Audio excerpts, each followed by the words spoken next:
Hi, I'm Dan, and if you're new to homebrewing, so am I. Welcome to my adventures in homebrewing. Hey, everybody, it's Dan, and it's that time once more to go around the world one more time and have a beer or two along the way. Thank you so much for coming out and joining us again. First, let's say thanks to Ryan Oxton from Spike Brewing for coming back on the show. We had a little problems with the first time we did the interview with Ryan, so we redid it. Lots of information there from Spike. Go and check him out. Fantastic guy, fantastic equipment. I can't speak any more highly of Spike equipment. It is really, really good stuff. And also, gotta say a quick thanks to our sponsor, Escarpment Laboratories, for keeping us brewing and making awesome beer. With that said, let's stay tuned, and we will be right back after this word from the sponsor. Hey, it's Dan here one more time, and I'm happy to say that we are now, or should I say my podcast is now sponsored by Escarpment Laboratories. Yeast production for the fermentation of the exceptional craft beer. Whether your kit is on the stovetop or in a commercial brew house, wholesale yeast and quality control for the profitable pro brewer. Community engagement and education for the discerning home brewery. If you are a craft brewer and you love using quality yeast, then you really do need to check out Escarpment Laboratories. Hey, everybody, we are back. And this week, we have Mark Price from Brewer's Friend with us. And we are going to talk about some of the new stuff they've got planned for the app that you have on your phone. So you don't have to haul your computer out to use Brewer's Friend. You can be out in the brewery or in your garage or in the backyard, in your basement, and you can just use your phone and away you roll. I mean, it'll make life a little easier. Lots of cool toys. So enough of me yapping. Mark, how we doing, brother? Hi, Dan. Thanks for having me on here. I'm doing good. How are you? Good, man. So let's tell us a little bit about yourself and how you got involved with Brewer's Friend. Sure. So I'm Mark. I've been brewing about 10 years or so. Started out in Michigan. Um, Hello, everybody listening from the Michigan Homebrew Festival. Hope you're having a great time this weekend. And I got started from Lorena Uper, if you've had her on previously. She invited me to join Brewer's Friend after some testing from her that she had reached out to me. I gave some input, had been a member online as well as various homebrew community forums for a few years. And I have I don't really work on it anymore, but a little brew in a bag calculator that helps people with volumes and temperature calculations. So I had some input for Brewer's Friend, tested some things out, and then they reached out to me to do just some quality testing for some updates that they had planned. And then that's kind of how I got started. And here I am just evolving along the way, wearing more hats as the days go on. Isn't that the truth though? Like as soon as you get good at one thing, they're like, well, let's give you a few more to see how you handle it. And it just keeps coming and coming and coming. It kind of sounds familiar. It kind of like, I don't know. It's like my former life in the military. You get one subordinate, then all of a sudden you have two, you have three, then you have a whole section, then you have a platoon, and it just keeps growing and growing. So, but yet I digress. Let's talk beer. So the app, it is an absolutely fantastical little piece of kit. So I'm going to see if I can just show people what I'm talking about here. So you probably can't see it, guys, but yeah, it's all blacked out. So so much for that idea. There we go. That Mark's got it. So there we go. So the app is on your phone. It is a fantastic piece of kit, but apparently there were a few bugs with it and things that needed to be tweaked. Yeah, well, the main reason for launching the app is so you have a dedicated piece of software on your phone, rather than having to pull up the website. And just formatting and layouts and things like that don't really always translate as well. So while we have gone through various updates using more modern code bases, which will really help update the app more frequently, there's always bugs and issues along the way. So the developers the developers will release an update, and then I test it If there's necessary external testing needed, we'll reach out to a group of people on the forums. If you're interested, you can always post and either reach out to myself, Priceless Brewing, or Lorena at Uper on the forums, and we can include you on our public beta testers. That's very cool. So with the app as it is right now, because I don't think the one I have is the new version, because I don't think you've released it.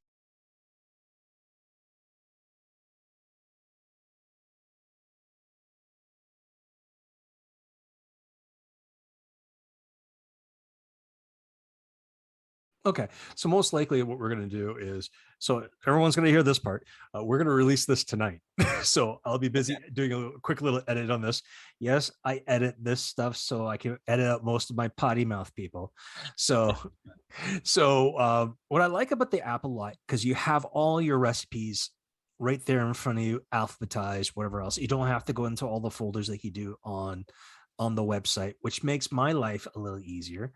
I like the calculators. And the only part that I find a little difficult is when you have to go and do things like you got to do your notes and then there's like you got to go and say, okay, I've done the completed brew day, or I've completed the boil. It's step by step by step, and it gets to be like, okay, I got to go here, and that's like, and all of a sudden you make a mistake, and all of a sudden all your data is gone. Yeah, the brew sessions, depending on how detail oriented you're going to be on taking your notes and inputting them, definitely can take some time because you have to go to the brew session and then go to that log entry, pick the correct log entry, and then scroll down to what data you want to enter. Generally, I usually just end up entering like the volumes Mm-hmm. and the gravity readings. I don't really care about temperatures or what step I'm at. So in the software itself, when I'm recording, I just enter my start volume, my end volume for brew day, and then my OG and final gravity when I Yeah. package, and that's usually about it. Yeah, that's pretty much what I do, and it's pretty much bang on all the time. But I have started getting into taking more detailed notes, and where I find that either something's lagging, or the efficiency is really high, or things like that. So I know where I made my mistake. So now with the newer version of the app that's going to be coming out probably sometime in the near future, what are we going to be looking at for parts? For like new features coming, Yeah. sneak preview. Well, Uh, yeah, that's the idea. yeah, so the thing that I'm most excited about, and one of the projects that I initiated and pushed for, is an update to the MASH guidelines. Um, because that was one of the main reasons that I made the Brewer Back calculator in the first place, was I wasn't happy with any of the software out at the time. Just I don't understand why some software makes you enter the volumes and not like calculate your pre-boil Mm, volume and your runoffs automatically, because they already know what you're starting with and they know what your grain absorption is. mhm. So we're going to try and do all of those steps for you automatically. That's pretty cool. Very, So very cool. it'll cover like 95% of people's processes and equipments. You can either pick if you're doing a no sparge or single sparge. And then as long as you're not fly sparging, it'll say, okay, your equipment says you need this much. You're going to boil down to this much. And then it'll pre-fill all of the steps for you. It'll pre-fill your calculated temperature for infusion, the Mhm. resulting temperature and gravities even in the mash, and your runoff volumes.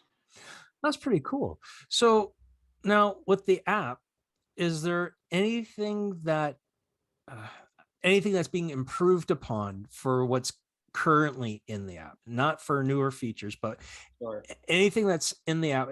The calculators, are they going to be improved? Or is I know I'm pretty sure you can build recipes inside the app too. Yeah. So are things like that going to be improved upon? They will be at from what exists right now online versus what will be available on the app at launch.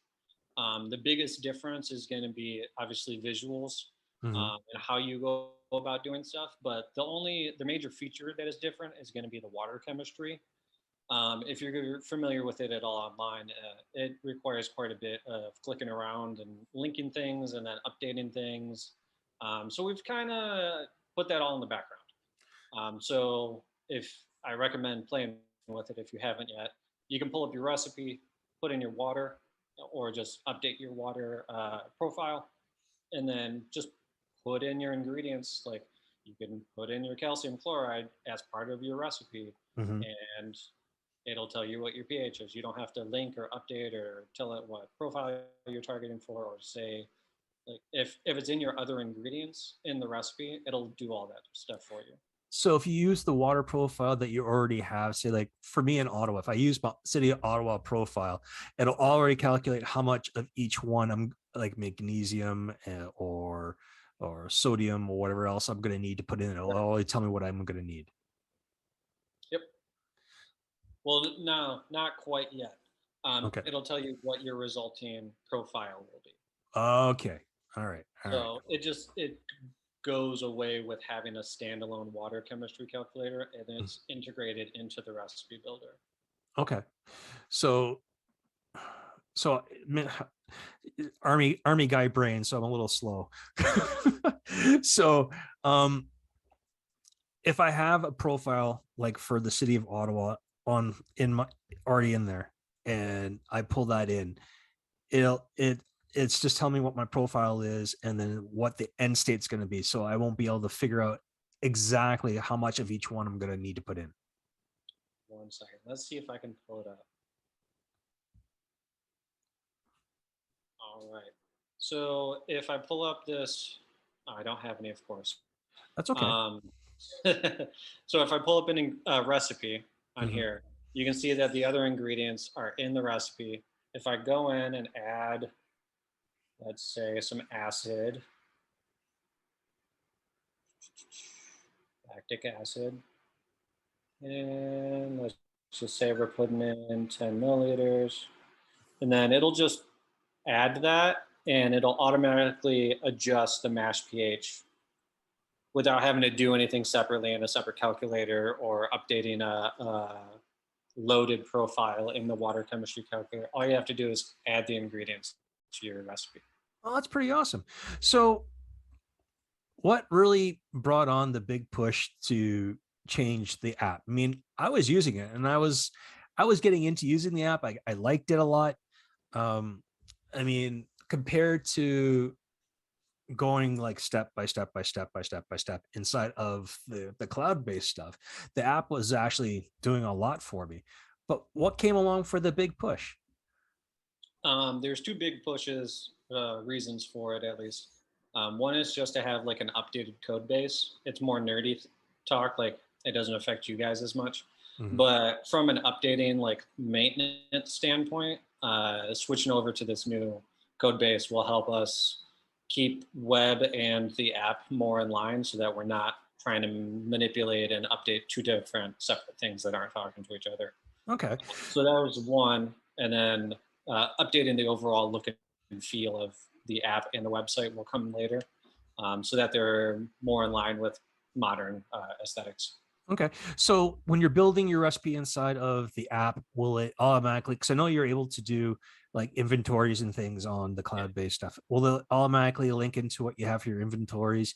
And if you need to order something, it'll tell you, or can you order online through the app now as well? That is a good question. I am not sure if you can order. I don't think so, but let's find out. As far as inventory handling, yes, that'll have the same features. And there was a update maybe a week or so ago on the online inventory system. So we made it a little bit smarter on finding matches. Mhm. Like you might have used base malt from Bruce, and it was like, well, you don't have that specific base malt in your inventory, so we didn't find it. So now it's a little bit smarter in doing those sort of things. I don't see a way for a shopping list.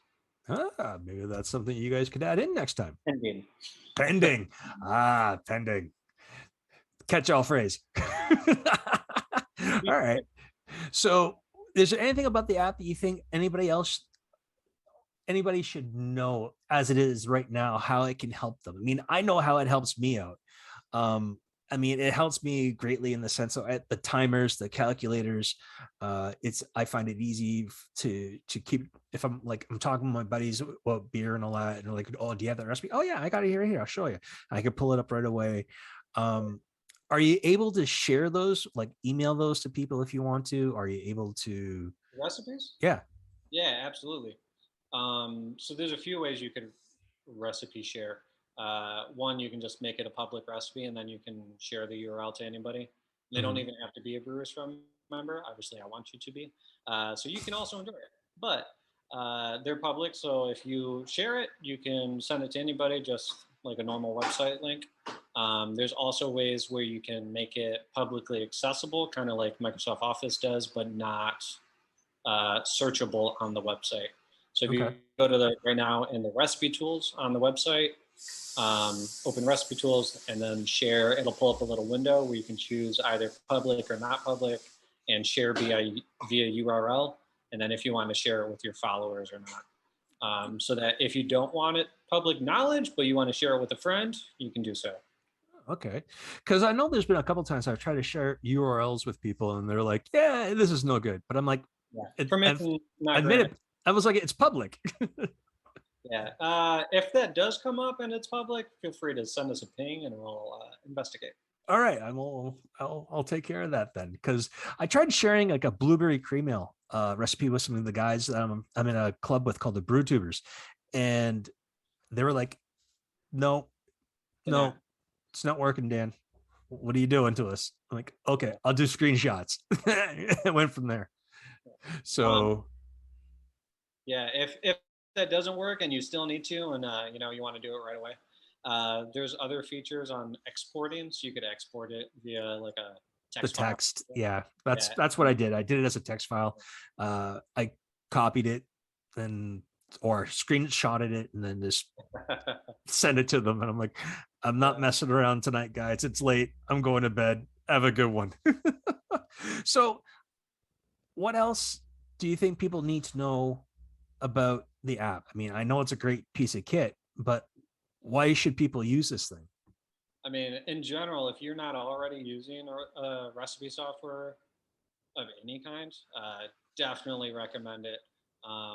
It really just makes everything easier and predictable. Not necessarily consistent because every recipe and every piece of equipment is going to be different, but it helps you hit your volumes, your targets, find out if you're off base or not. When you're developing your recipe, are you using ingredients that are common to that recipe style? Are you using common combinations of ingredients? So you can pull up like Citra in an IPA and be like, well, Citra pairs well with this other hop. Um, and we're working on some features on how we can use that a little bit more Mm, communicated easier. Find out how far off from the recipe styles for BJCP guidelines you are. A bunch of other stuff. Like I didn't even know until somebody brought it up in the brew club that, and I probably should have. So anybody listening from Brewers fan, I'm sorry. Um, there's the label generator. You can code to your brew session batch numbers, and then you find a bottle 19 years down the line. You're like, I don't remember what that was, but let yeah, me pull it up. And and then, there it oh, is. all the questions you have about, well, what ingredients did I use? I don't remember. That was Yeah. years ago. The I, label generator initially was like a godsend because I was able just to print it off on regular paper. mm-hmm. And I found the easy hack where you just take milk, put it on the bottle, stick it on, go over the paper with the milk again, and you just let it dry. And there's your label. Done. Crazy, right? Yeah, it's great. And it comes and you can get the QR codes on the labels. So someone says, "Oh, I want the recipe." You have it. Just scan the code. Done. Yeah. Yeah. It's really That was very cool. So now if someone wanted to say maybe get those labels and have them printed on say like an actual beer label like you see on a can or something like that, are they able to get those reproduced as a sticky label through you guys, or is that, or do they need to just save it and then send it? There's no way to order labels. I don't know if we would be able to. I'm sure we could contact a vendor or something. Okay. I can ask see if that's something the owners are interested in pursuing. Mhm. But right now, yeah, just save it, download it, share it with your service provider, whoever your creative artwork dude is. They'll That's put some labels out for you. that's usually me in Photoshop. So Great. so um now um the app. So you're saying we had a rough look at what it's going to look like now. So the way it's laid out right now, that's going to be gone by the wayside, and it's going to be a totally new look and feel. Is it going to be more user friendly? Is it going to be a little easier to navigate? Um, for the existing app, you're referring to the like iOS Yeah. app. That, yeah, I mean, I never honestly, I've never opened it. I don't have an Apple computer, and I know that by the time I joined Brewer's Friend, it was already legacy and hadn't been updated in several years.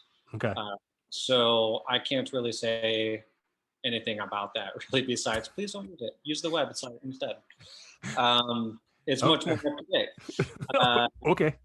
the new mobile apps versus the web in comparison, I think are much more modern. They Mhm. look a lot cleaner and neater. Things are still pretty easy to navigate. I think that we still have a few little things we can work on user experience, on going through the steps on doing things, like little things like when you're adding an ingredient, I don't want you to have to save it and exit and then Mhm. re-add a new ingredient. Like just put a next button in there.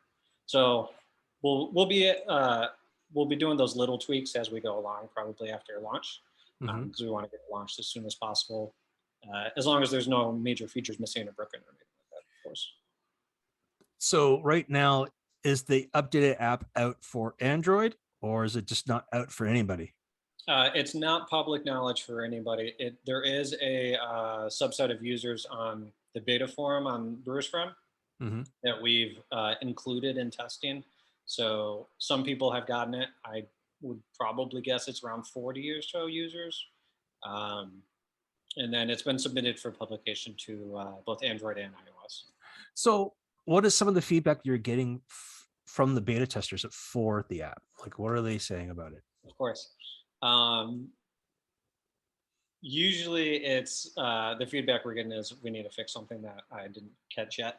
Okay. But the huge surprise for me is how many people use the brew timers, the Hmm. brew step timers. I never had one, I guess, when I started learning the brew. So I was just like, oh, just I use a mechanical timer in my kitchen because I brew inside.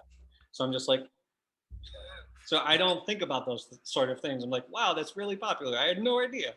Oh yeah, they are a godsend because I can have my phone in my pocket, and I'll have started the timer. So when the timer goes off, because I'm an Apple geek, I admit it.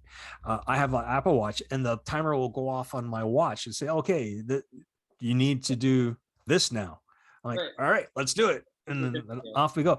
Those timers are a godsend, absolute godsend. Yeah. That was one of the trickier things that we have to still kind of work through. The brew timers I know are super popular, especially with it being a mobile app. So right now we actually have them disabled. We're trying to figure out like software wise, some devices will wake up and some devices won't wake up Mhm. when you put it to sleep and close it, or they'll wake up but the time will restart instead of continuing while it was in sleep mode. Um, so that's something that we definitely want to address as soon as possible because I know how popular important it is for a mobile app. Oh, absolutely. I mean, between the timer and the calculators, I love the quick calculators. Because I Tell me, find what's that? tell me more. Which ones? Uh, the strike. I love the because it tells me how much water I need to have in for strike and the temperature it needs to be at. So once it comes up, and I'm like, okay, let's do this. And I'm like, all right, it's at the temperature. I can start my mashing, and then I got like, all right, the temperature needs to come down, bring my temperature down to where it needs to be for the duration of the infusion of the mash, and I'll do my thing, and it's great. And it's just like, okay, so if I'm doing say like 6 gallons, I need 3.5 gallons of water in the kettle to bring up the strike to 170 degrees Fahrenheit, and we're good to go. Like, done. And it's great because you got things like that. And then what's the other one that I used? Before I started using a bright tank, I was using the Cooper's carb drops. Okay. And I was just like, all right, so I know now, like for that, I need to use so many per each one. I mean, the bag tells me, but I go by use Brewer's Friend just to make sure. But that's something I did notice on the Brewer's Friend, that if you're on the website itself, you go to the drop down and it says how are you carbonating, what are you using, and those carb drops are not there. Oh, there's a pen. I told Lorena this and she didn't. Cooper's carb drops. Yep. All right. So anything like that, feel free to, you can either post on the Brewer's Friend feature requests, or you can email me at mark@brewersfriend.com, or Uper. I think her email is uper@brewersfriend. I think so. No. Or you go into the actual Brewer's Friend group on Facebook and send the guys a message. And most likely you'll get Mark, Nick, or Lorena answering you back. And they're like, we're on it. And if you don't want to make it public, feel free to message us. Either way, we'll take care of it. There you go. So is there anything else you think we should know about this fantastical piece of engineering that's coming our way? Let's make sure I didn't miss anything. It's mostly the same features you're used to. So it's not too many new crazy ideas coming out just yet. Just scrolling through. I don't think yeah, really the main difference is just the look and feel, user workflow, and the water chemistry. Those are the huge ones. And then background stuff for us. Yeah. I mean, I'll admit right now, water chemistry is like a taboo thing with me. It's like, it's there. Yes.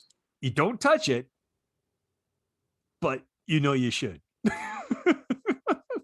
I was for a few years too. I understand. So, I mean, when I got back into doing this, I was just like, yeah, I'm going to do it. Whatever else, I got all the books to start. Yeah, I understand that. I understand that. I've been working at a brewery now for the past 4 years. And it's just like, I asked my boss about water chemistry, and he's just like, dude, you're going to make my head explode. Please don't. Please don't. I mean, what it says, it took me long enough reading the water chemistry book that's put out by the American Homebrewers Association that I was ready to shoot myself. Water by yeah. He says very technical. Yeah, he was like, it's extremely informative. It helped me out a lot, but there's a lot of places where the water really does not need adjusting. And he says, and if you believe me or not, Dan, for what you're doing at the level you're doing, water chemistry, yeah, it's a good thing to do, but our water here, you don't need to worry about it. I'm like, okay. So I'm trusting my boss. Yeah, I think in my opinion, I think it's one of the things that if it's wrong, you're going to notice and you should fix it. If it's not a problem, you can ignore it. It just won't be as optimal as the beer could be. Exactly. Like if you want to make the adjustments to your sulfide or your chloride, or adjust your pH just a little bit, and it was already within good pH, it'll make your good beer slightly better. But if it's a problem, and like you have chloramine or something in your water, you don't want to drink Band-Aids. So please treat that. I always drop cadmium tablets in my water. I do. I just don't like you said, the Band-Aid taste. I don't take that chance. I just, regardless, I always put cadmium tablets. You never know when the guy in the water lab is going to be like, I think this one needs some. Exactly. No, they don't. They don't. So, Mark, I'm going to say, dude, that's it for tonight. All right. Thank you. No worries. Thank you for your time. Greatly appreciate it. Guys, check out brewersfriend.com for the online cloud-based software. Go into your app store for your respective device, be it Android, be it Apple, be it BlackBerry, God knows if they're still around, and go from there. Download the app, or when the new version comes out. Download the app when the new version comes out. Use it. I am telling you right now, I'm not trying to steer you wrong. It is a fantastic piece of kit to use. Mark, thank you for your time. And guys, thanks for coming along for the ride and a beer or two along the way, and we'll see you on the other side.